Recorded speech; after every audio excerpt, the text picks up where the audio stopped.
Hey there, Michael Harris here. It's almost that time of year again. Everybody and their goat is going to be doing uh, New Year's resolutions, or actually about 57% of the people out there are thinking about doing New Year's resolutions.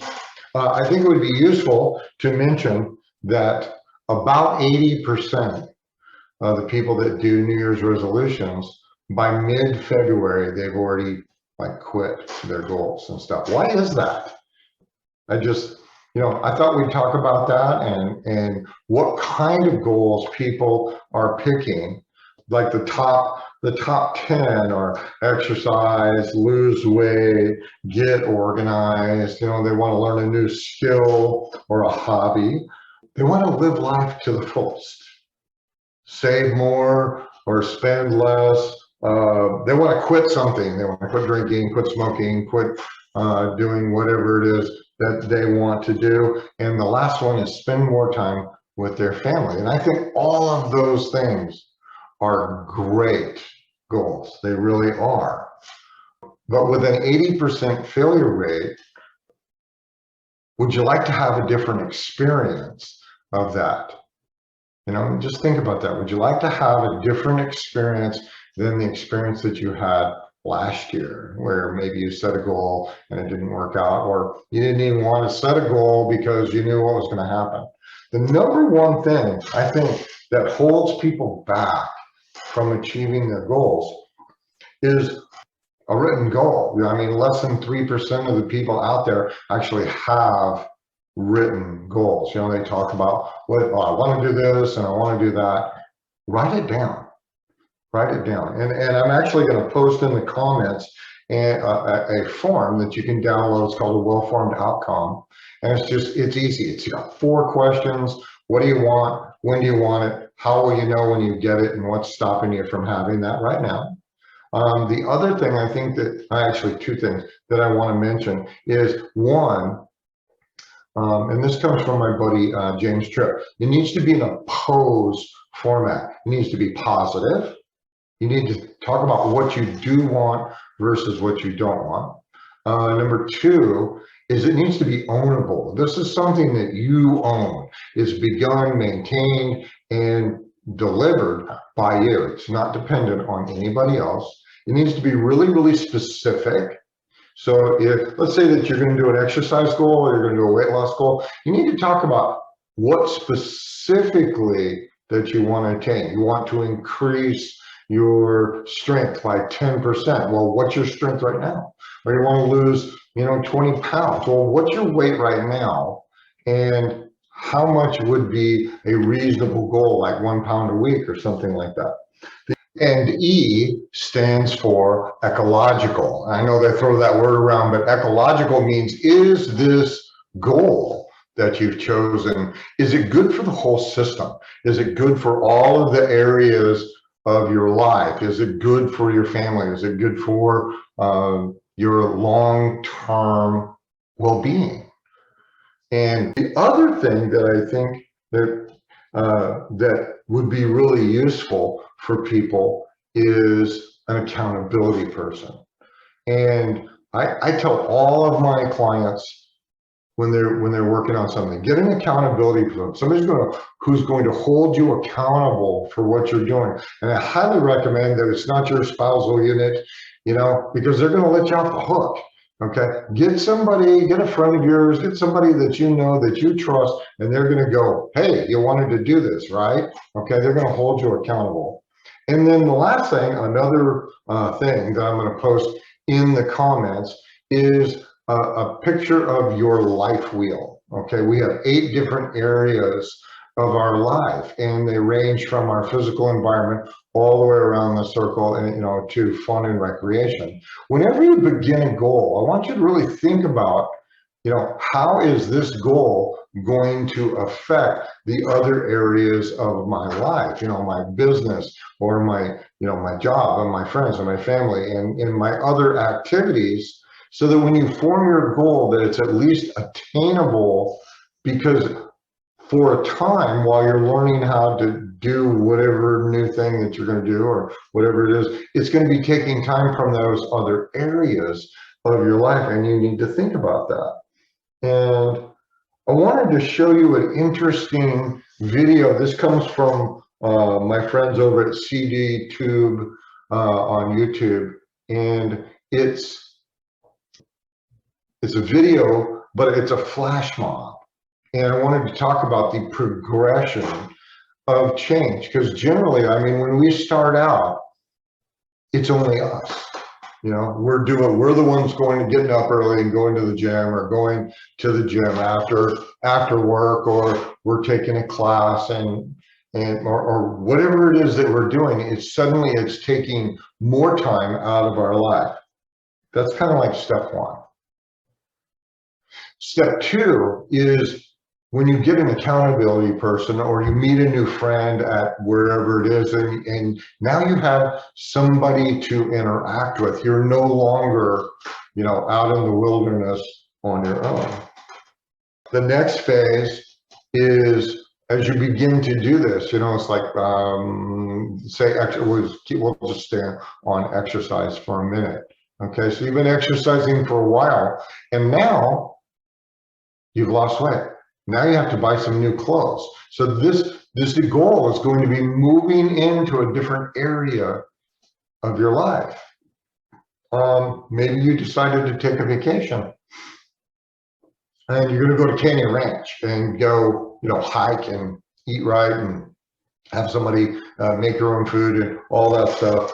But this is the next phase of progression, where things are moving into different areas of your life. The next phase is this new activity moves into more areas of your life. A while back, I started making bread. So, you know, first I didn't know what to do, and I was looking at YouTube and trying to figure out how to do all this stuff.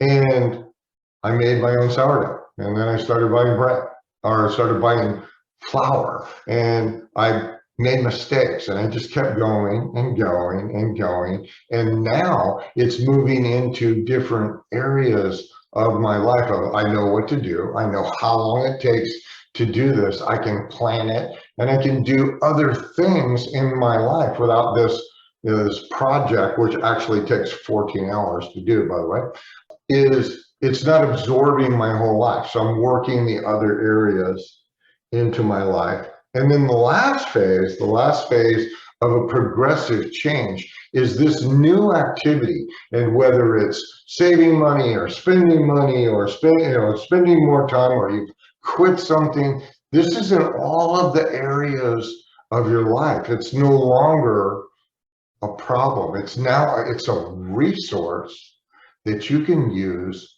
forever.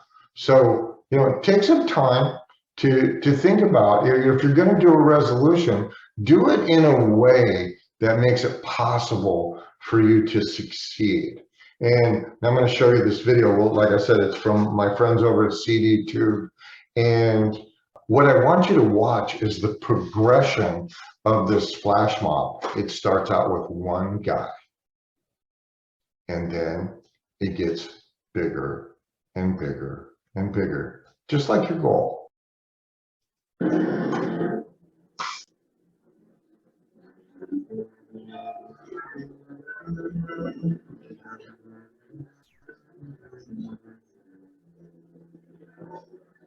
Here comes his partner. And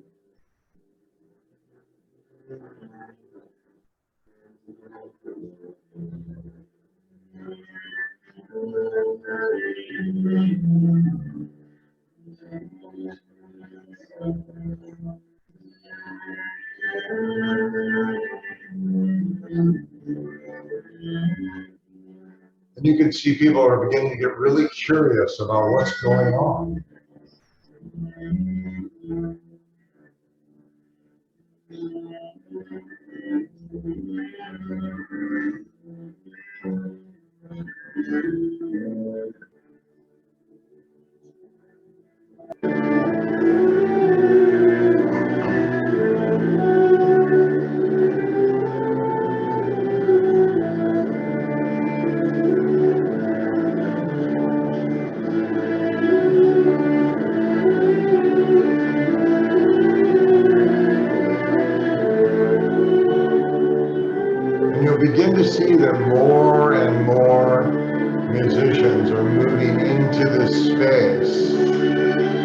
kind of like your goal would be is more and more areas of your life are going to get involved in this new goal.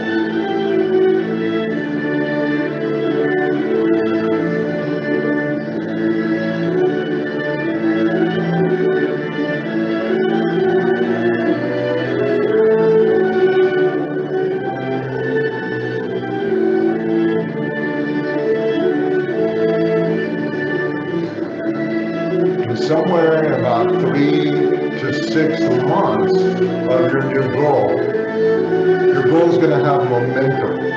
It's going to take on a life of its own, and you're going to make new friends.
So think about that in terms of what do you want your new goal to be?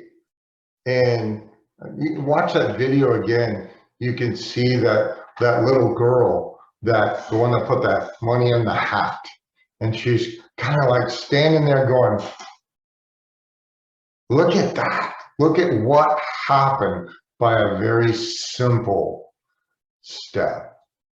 So thank you. I know this is kind of a long video. If you have any questions, please PM me or post in the comments. Have a very happy and safe new year, and I'll talk to you soon.